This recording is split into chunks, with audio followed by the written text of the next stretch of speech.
آج ہم جس ملک میں رہتے ہیں اس ملک کا نام ہندوستان ہے۔ دوستو، ہندوستان میں مسلمانوں کے ہونے کا ثبوت تو حضور اکرم صلی اللہ تعالیٰ علیہ وسلم کے دور میں بھی ملتا ہے، لیکن اگر آپ اتہاس کی کتابوں میں اس بات کو ڈھونڈنے کی کوشش کریں گے کہ آخر مسلمان اپنی شان و شوکت کے ساتھ کب داخل ہوئے، تو آپ کو سب سے پہلا نام محمد بن قاسم کا ملے گا، کیونکہ محمد بن قاسم ہی اپنے فوج کے ساتھ داخل ہونے والا ہندوستان میں پہلا مسلم انسان تھا۔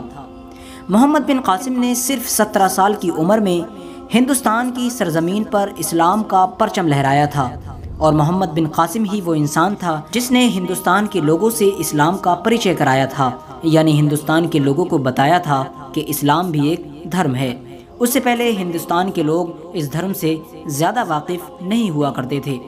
لہٰذا آج کی اس ویڈیو میں ہم جانیں گے کہ آخر محمد بن قاسم کون تھے، اور آخر کیا وجہ تھی کہ اتنی کم عمر کے یودھا کو ہندوستان کی سرزمین پر حملہ کرنا پڑا۔ اس کے ساتھ ساتھ آپ کو یہ بھی بتائیں گے کہ انہوں نے ہندوستان پر جیت حاصل کرنے کے بعد اپنی باقی زندگی کیسے گزاری، اور ان کی موت سے ریلیٹڈ بھی کچھ ایسی دلچسپ باتیں آپ کو آج کی اس ویڈیو میں ہم بتانے والے ہیں جو یقیناً آپ کو حیران کر دیں گی۔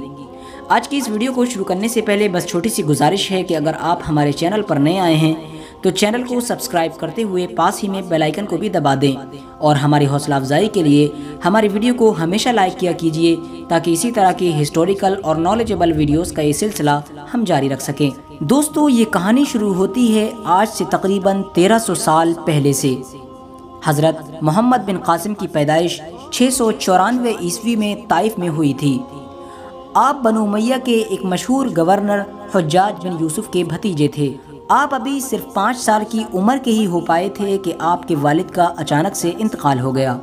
آپ بچپن سے ہی بہت ہوشیار اور ذہین تھے، اور جنگی معاملات میں بہت زیادہ آپ کو صلاحیت تھی۔ آپ تعلیم حاصل کرنا چاہتے تھے، لیکن غریبی کی وجہ سے آپ تعلیم نہ حاصل کر سکے، اور اسی وجہ سے آپ بہت ہی کم عمر میں فوج میں بھرتی ہو گئے تھے۔ لہٰذا کم عمر ہونے کے باوجود بھی آپ نے اپنی ہوشیاری اور بہادری کے بلبوتے پر فوج میں ایک اعلیٰ مقام حاصل کیا۔ لہٰذا اب بات آتی ہے کہ آخر ہندوستان پر محمد بن قاسم نے چڑھائی کیوں کی تھی۔ دوستو، یہ بات ہے اس دور کی کہ جب ہمارے ہندوستان کی سرحد یعنی ہندوستان کا بارڈر اس سندھ میں ہوا کرتا تھا جو سندھ آج ہندوستان میں نہیں بلکہ پاکستان میں موجود ہے۔ اس سندھ پر اس وقت 2 لوگوں کا راج تھا۔ آدھے سندھ پر راجہ داہر کی حکومت تھی، وہیں بچے ہوئے آدھے سندھ پر راجہ داہر کے بڑے بھائی یعنی راجہ دھرسیا کی حکومت تھی۔ ان دونوں کے بیچ لڑائی اس وقت شروع ہوئی جب راجہ داہر نے اپنے پنڈتوں اور اپنے نجومیوں کے کہنے پر اپنی بہن لاڈی سے شادی کر لی، کیونکہ پنڈتوں کا یہ کہنا تھا کہ جو بھی لاڈی سے شادی کرے گا تو حکومت اسی کے پاس رہے گی، کیونکہ لاڈی بڑی ہی خوش نصیب ہے۔ یہ بات راجہ داہر کے بڑے بھائی راجہ دھرسیا کو بالکل ناگوار گزری، اور راجہ دھرسیا نے غصے میں آ کر ایک بڑی فوج کے ساتھ راجہ داہر پر حملہ کیا۔ راجہ داہر اور راجہ دھرسیا کے بیچ جنگ ہوتی اس سے پہلے ہی راجہ دھرسیا کو چیچک کی بیماری ہو گئی، جس کی وجہ سے راجہ دھرسیا کی موت ہو گئی، اور اسی کے ساتھ پورے سندھ پر راجہ داہر کا قبضہ ہو گیا، اور اس وقت سے راجہ داہر کی ہی پورے سندھ پر حکومت ہونے لگی۔ راجہ داہر ایک ظالم بادشاہ تھا جو اپنی رعایا پر بڑا ہی ظلم کیا کرتا تھا۔ ایک بار کی بات ہے، لنکا کے ایک گورنر نے عراق کے مسلم گورنر کو تحفے بھیجنے کے لیے ایک جہاز روانہ کیا۔ لنکا کے اس جہاز میں تحفوں کے ساتھ ساتھ کچھ مسلم خواتین بھی تھیں جو کعبہ شریف کے حج کے ارادے سے نکلی تھیں۔ یہ جہاز جب سندھ کے علاقے سے گزر رہا تھا تو سندھ کی بندرگاہ پر لٹیروں نے اسے اپنا نشانہ بنا لیا۔ تمام تحفے لوٹ لیے گئے، اور تمام مسلم خواتین اور مرد جو بھی اس میں موجود تھے سب کو قتل کر دیا گیا۔ صرف ایک شخص ہی بچ سکا جو بھاگ کر عراق پہنچا، اور اس نے عراق کے گورنر کو اس پورے حادثے کی خبر دی۔ وجہ یہ تھی کہ مسلمان اس وقت اسپین جیسے علاقوں میں اپنی فتح کو آگے بڑھانے کے لیے مصروف تھے اور لگاتار جیت حاصل کر رہے تھے۔ اسی لیے عراق کے گورنر یعنی حجاج بن یوسف نے اس پورے حادثے کو خط کے ذریعے سے نپٹانا ہی بہتر سمجھا، اور اس نے سندھ کے راجہ یعنی راجہ داہر کو ایک خط لکھا، اور اس خط میں حجاج بن یوسف نے یہ لکھا کہ ہمیں جتنا بھی نقصان ہوا ہے اس کی آپ بھرپائی کریں، اور ان ڈاکوؤں سے بدلہ لیں کہ جنہوں نے ہمیں نقصان پہنچایا ہے۔ لہٰذا راجہ داہر نے حجاج بن یوسف کے خط پر عمل کرنے کی بجائے اپنا گھمنڈ اور اکڑ دکھائی اور حجاج بن یوسف کی طرف ایک خط روانہ کیا جس میں اس نے ان تمام چیزوں کا انکار کر دیا جس کی مانگ حجاج بن یوسف نے راجہ داہر سے کی تھی۔ جب حجاج بن یوسف کے پاس وہ خط پہنچا تو حجاج بن یوسف غصے سے پاگل ہو گیا اور اس نے فوراً جنگ کرنے کا اعلان کر دیا۔ حجاج بن یوسف نے اپنے بھتیجے یعنی محمد بن قاسم، جن کی عمر ابھی 17 برس تھی، ان کو اس پوری فوج کی سپہ سالاری دی اور ان کی نگرانی میں پوری فوج کو ہندوستان کی طرف روانہ کیا۔ جب محمد بن قاسم نے اپنی فوج کے ساتھ ہندوستان پر چڑھائی کی تو راجہ داہر کی وہ فوج جو اپنے گھمنڈ میں ہمیشہ چکماچور رہتی تھی، لمحوں بھر بھی محمد بن قاسم کی ہوشیاری اور بہادری کے سامنے نہ ٹک سکی۔ چند لمحوں کے بعد ہی راجہ داہر کی فوج کو شکست حاصل ہوئی اور راجہ داہر بھی اس ہار میں قتل کر دیا گیا۔ لہٰذا محمد بن قاسم نے چند لمحوں کے اندر ہندوستان کو بھی ان دیشوں کی لسٹ میں شامل کر لیا کہ جن دیشوں میں اسلام کا جھنڈا گاڑا جا چکا تھا۔ اس کے بعد ہندوستان میں محمد بن قاسم نے لگاتار ایک کے بعد ایک علاقے کو فتح کرنا شروع کر دیا۔ آپ لگاتار بڑے سے بڑے قلعے فتح کرتے چلے گئے اور ایک وقت ایسا آیا کہ جب پورے سندھ علاقے پر آپ کا قبضہ ہو چکا تھا۔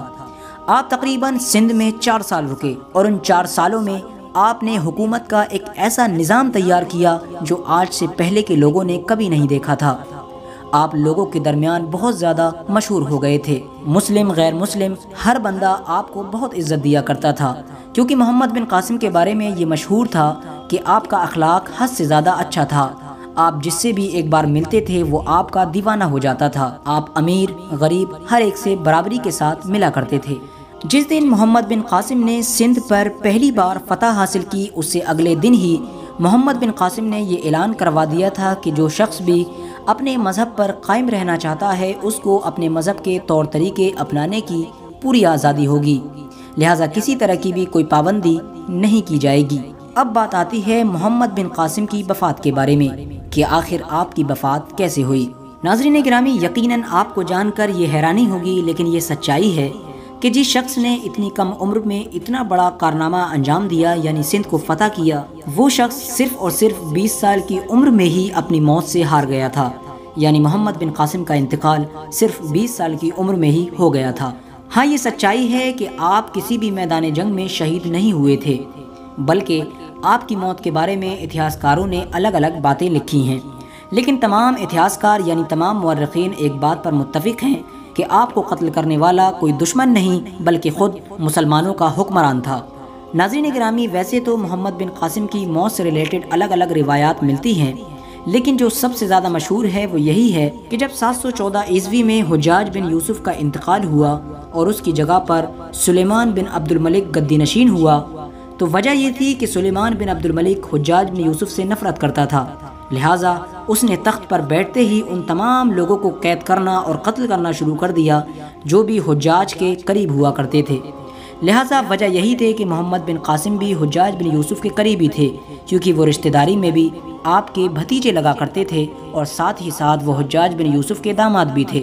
لہٰذا سلیمان بن عبد الملک نے بیٹھتے ہی فوراً یہ آرڈر جاری کیا کہ محمد بن قاسم کو سندھ سے واپس بلا لیا جائے۔ آپ کو واپس بلا کر قید کروا دیا گیا اور اس قید میں ہی آپ کے اوپر اتنے زیادہ ظلم ڈھائے گئے کہ اس ظلم کی وجہ سے ہی آپ کی وفات ہو گئی۔ لہٰذا اتنی کم عمر میں وفات پانے والا انسان بھی آج ہندوستان اور پاکستان کے مسلمانوں کی نظر میں ایک ہیرو سے کم نہیں ہے۔ آج کی اپنی ویڈیو کا ہم یہیں پر اختتام کرتے ہیں۔ ویڈیو پسند آنے کی صورت میں ویڈیو کو لائک کریں اور اپنے دوستوں احباب رشتہ داروں کے ساتھ ضرور شیئر کریں۔ السلام علیکم ورحمۃ اللہ وبرکاتہ۔ اللہ حافظ۔